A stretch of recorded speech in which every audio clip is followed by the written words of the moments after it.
Assalamualaikum warahmatullahi wabarakatuh. Hai teman-teman, perkenalkan nama saya Muhammad Budi Nuransyah. Saya dari mahasiswa pendidikan geografi Fakultas Keguruan dan Ilmu Pendidikan Universitas Lambung Mangkurat.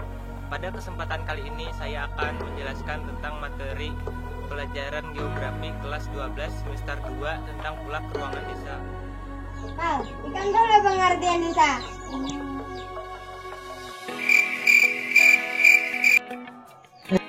Daripada bingung, mending menonton videonya.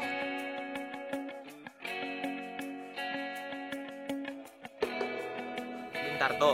Desa adalah suatu perwujudan geografi yang ditimbulkan oleh unsur-unsur fisiografis, sosial, ekonomi, politik, kultur yang terdapat di tempat tersebut dalam hubungan dan pengaruh timbal balik dengan daerah-daerah lain.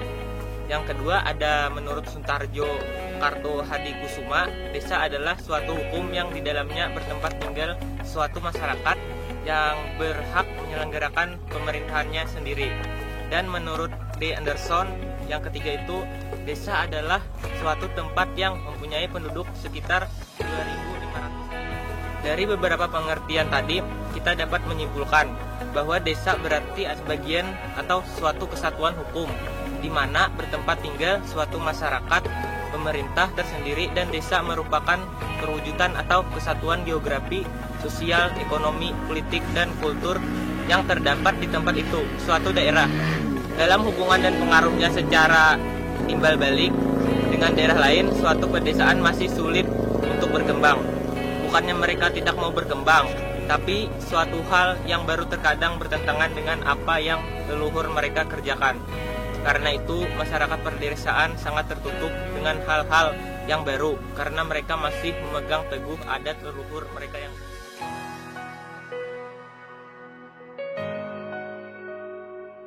Yang kedua, di sini saya akan menjelaskan tentang ciri-ciri masyarakat desa. Yang pertama, ciri-ciri masyarakat desa yang pertama adalah pekerjaan atau mata pencariannya masih mayoritas adalah pertanian. Pertanian dan pedesaan merupakan satu kesatuan yang tak terpisahkan. Pertanian merupakan komponen utama yang menopang kehidupan masyarakat pedesaan di Indonesia. Apa yang terjadi di pertanian akan secara langsung berpengaruh pada perkembangan pedesaan, dan juga sebaliknya. Pertanian dalam hal ini tidak hanya sebatas pertanian dalam artian sempit, namun dalam artian luas, yaitu penghasilan produk primer yang terbarukan. Peranan pertanian antara lain adalah 1. Menyediakan kebutuhan bahan pangan yang diperlukan masyarakat untuk menjamin ketahanan pangan. 2. Menyediakan bahan baku bagi industri. Dan ketiga, sebagai pasar potensial bagi produk-produk yang dihasilkan oleh industri. Sektor perkebunan juga menjadi salah satu mata pencarian bagi sebagian besar masyarakat desa. Ada yang berkebun sayuran seperti cabai, terong, tomat, dan sayur-mayur lainnya. Untuk mengolah lahan, para petani di desa yang sudah maju seperti desa swasembada menggunakan jektor atau traktor. Pengolahan lahan dengan menggunakan jektor dan traktor lebih cepat karena tidak memakan waktu yang lama dibandingkan memakai alat tradisional seperti cangkul atau tajak. Umumnya, akses menuju kebun masih menggunakan jalan setapak yang sempit dan digunakan sebagai satu lajur, yaitu jalan semin beraspal untuk dilalui kendaraan satu arah.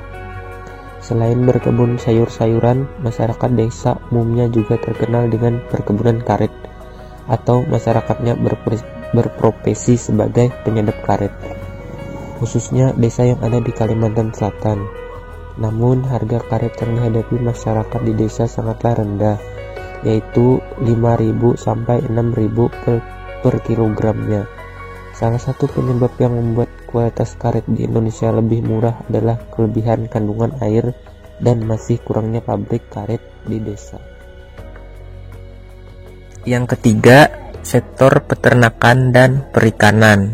Umumnya masyarakat desa mendapatkan bantuan berupa ternak seperti sapi dari Dinas Pertanian. Untuk pemeliharaan, biasanya warga melakukan dengan melepas sapi di hamparan padang rumput, dan ada juga dengan menyediakan kandang lalu memberi makan. dan kotoran sapi biasanya dijadikan masyarakat sebagai pupuk kandang. Di sektor perikanan, budidaya menjadi penting, mengingat sebagian kegiatan usaha perikanan budidaya ada di desa.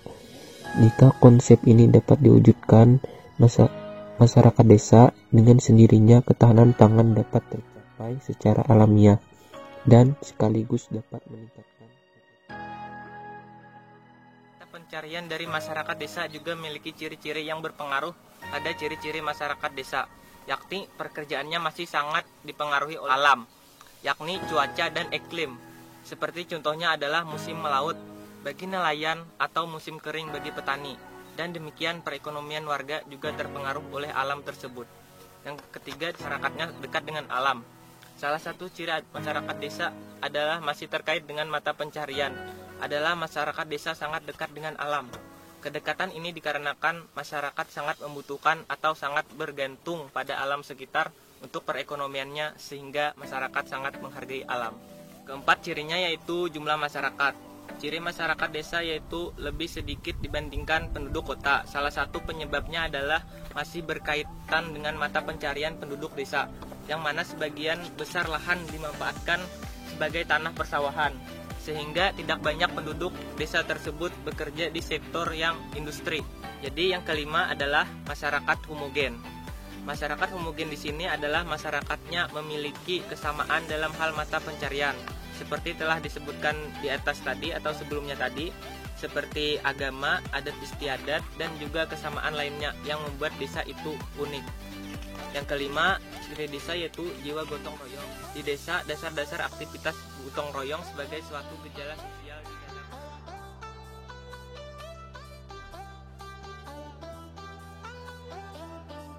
unsur desa, yaitu disebut sebagai desa jika memiliki unsur-unsur sebagai wilayah, tanah, meliputi letak, luas, batas waktu, dan topografi.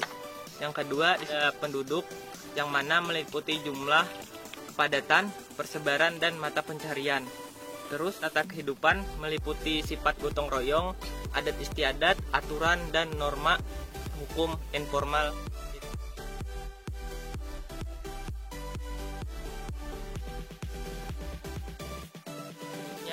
Materi yang keempat ada tentang fungsi desa adalah sebagai berikut. Desa sebagai hinterland. Maksud desa sebagai hinterland adalah pemasuk kebutuhan bagi kota. Secara teori, istilah hinterland ialah suatu daerah belakang di mana luasnya relatif jaringan jalan maupun jaringan lalu lintas memegang peranan penting untuk daerah yang menjadi suatu hinterland atau daerah pendukung. Terus, perkembangan sebuah kota tidaklah terlepas dari daya dukung wilayah yang di sekitarnya, seperti wilayah desa, sebab desa memiliki keberagaman potensi yang digunakan sebagai pendukung atau daerah hinterland bagi kota. Potensi desa yang kerap dijadikan bahan pendukung yaitu berupa bahan pokok dalam memenuhi kebutuhan sehari-hari penduduk kota, seperti halnya padi yang mana dipasok langsung dari desa. 2. Desa merupakan sumber tenaga kasar bagi perkotaan. Nah, maksud di sini adalah desa banyak memiliki penduduk usia produktif yang dapat dijadikan sebagai sumber tenaga kerja bagi kota. Namun tenaga kerja dari desa kebanyakan berada pada sektor umum yang tidak membutuhkan keahlian khusus, tenaga kasar dan buruh. Yang ketiga, desa merupakan mitra bagi pembangunan kota. Jadi maksud di sini adalah desa sebagai penyuplai sumber kebutuhan sehari-hari, bahan makanan ke kota. Hal ini terjadi dikarenakan lahan pertanian di kota sangat sedikit, serta tidak ada dan habis dipakai untuk perumahan seperti perkomplekan dan juga tempat industri. Penduduk perkotaan juga sedikit yang bekerja sebagai petani, sehingga penduduk kota bergantung pada wilayah perdesaan yang memenuhi kebutuhannya. Yang keempat, desa sebagai bentuk pemerintahan terkecil di wilayah kesatuan Indonesia negara. Jadi yang kelima di sini saya akan menyampaikan materi tentang klasifikasi desa berdasarkan tingkat perkembangannya. Yang pertama ada desa swadaya. Menurut Kamus Besar Bahasa Indonesia, desa swadaya adalah desa yang masih terkait oleh tradisi karena tarif pendidikan yang masih relatif rendah, dan juga produksi yang masih diarahkan untuk kebutuhan primer, keluarga, dan komunikasi keluar sangat terbatas.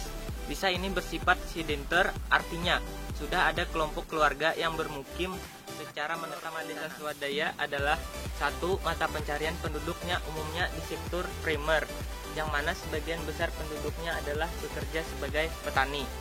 Selain petani, ada juga yang beternak dan juga sebagai nelayan yang bermukim di daerah pesisir. Yang kedua, adat istiadat masih mengikat. Serta yang ketiga, kelembagaan dan pemerintah desa masih sederhana, prasarana kurang memadai, dan biasanya desa ini mampu menyelenggarakan rumah tangganya sendiri. Ciri-ciri desa swadaya: 1. Daerahnya masih terisolir dengan daerah lainnya. Yang kedua, penduduknya jarang. Ketiga, mata pencarian homogen, yaitu yang bersifat agraris. Yang keempat, bersifat tertutup. Kelima, masyarakat memegang teguh adat. 6. Teknologi masih rendah. Yang ketujuh, sarana dan prasarana sangat kurang. Dan kedelapan, hubungan antara manusia sangat erat. Serta ada yang kesembilan, yaitu pengawasan sosial dilakukan oleh keluarga. Yang kedua, ada desa swakarya. Desa swakarya adalah desa yang setingkat lebih maju dari desa swadaya, di mana adat istiadat masyarakat desa sudah sedang mengalami transisi atau masa perubahan. Pengaruh dari luar sudah mulai masuk ke desa yang mengakibatkan perubahan cara berpikir masyarakatnya dan bertambahnya lapangan pekerjaan di desa, sehingga mata pencarian penduduk sudah mulai berkembang dari sektor primer beralih ke sektor sekunder. Produktivitas mulai meningkat dan diimbangi dengan bertambahnya prasarana desa. Adat yang merupakan tatanan hidup masyarakat sudah mulai mendapatkan perubahan sesuai dengan perubahan yang terjadi di dalam aspek kehidupan sosial. Adapun untuk norma-norma desa swakarya adalah: 1. Mata pencarian penduduk di sektor sudah mulai bergerak dari bidang kerajinan dan industri kecil, seperti pengolahan hasil pengawetan bahan makanan.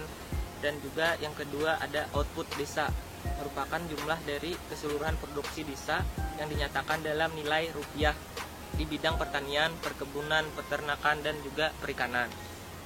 Serta kerajinan, perdagangan pada tingkat sedang. Dan yang ketiga, adat istiadat kepercayaan penduduk berada pada tingkat transisi. Ciri-ciri desa swakarya adalah kebiasaan atau adat istiadat sudah tidak meningkat penuh. Yang kedua, sudah mulai mempergunakan alat-alat dan teknologi. Dan yang ketiga, desa swakarya sudah tidak terisolasi lagi kalau letaknya jauh dari pusat perekonomian. Serta yang kelima, jalur lalu lintas antara desa dan kota sudah agak lancar. 3. Ada desa swasembada. Desa swasembada atau disebut juga desa maju atau berkembang menurut Kamus Besar Bahasa Indonesia. Desa swasembada adalah desa yang lebih maju daripada desa swakarya dan tidak terikat oleh adat istiadat. Secara umum, desa swasembada adalah desa yang masyarakatnya telah mampu memanfaatkan dan mengembangkan sumber daya alam dan potensinya sesuai dengan kegiatan pembangunan regional. Di desa ini, adat istiadat dalam masyarakat sudah tidak mengikat lagi, yang mana hubungan antara manusia bersifat nasional, mata pencarian penduduknya sudah beraneka ragam, dan bergerak di sektor tersier, serta teknologi baru sudah benar-benar di bidang pertanian, sehingga produktivitasnya tinggi. Misalnya itu penggunaan traktor yang sudah disuplai oleh pemerintah kota, dan juga prasarana desa sudah mencukupi. Adapun bentuk desa bervariasi, tetapi rata-rata memenuhi syarat pemukiman yang baik. Para pemukim sudah banyak berpendidikan setingkat dengan sekolah atas. Adapun norma-norma desa swasembada, yaitu yang pertama adalah mata pencarian penduduk di sektor tersier yang sebagian besar penduduknya bergerak di bidang perdagangan dan jasa. Serta yang kedua, output desa merupakan jumlah dari seluruh produksi desa di bidang pertanian, peternakan, perkebunan, perikanan, dan juga perdagangan jasa sudah tinggi. Untuk ciri-ciri desa swasembada, kebanyakan berlokasi di ibu kota kecamatan dan penduduknya padat-padat, serta yang ketiga tidak terikat dengan adat istiadat, yang keempat telah memiliki fasilitas-fasilitas yang memadai dan lebih maju dari desa lain seperti desa sebelumnya, yaitu desa swadaya dan desa swakarya.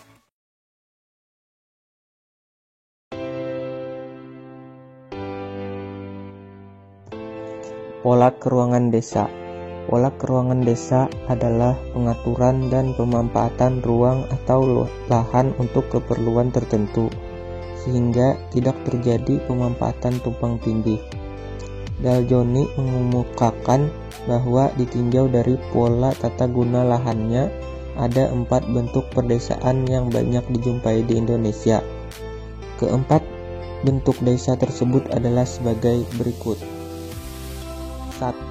Pula memusat. Bentuk desa semacam ini banyak dijumpai di wilayah pegunungan.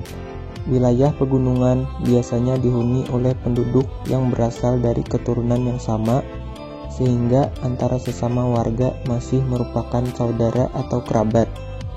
Contoh desa dengan pola memusat adalah Desa Juhu, Kecamatan Batang Alai Timur, Kabupaten Hulu Sungai Tengah, Kalimantan Selatan. 2. Pola mengelilingi fasilitas.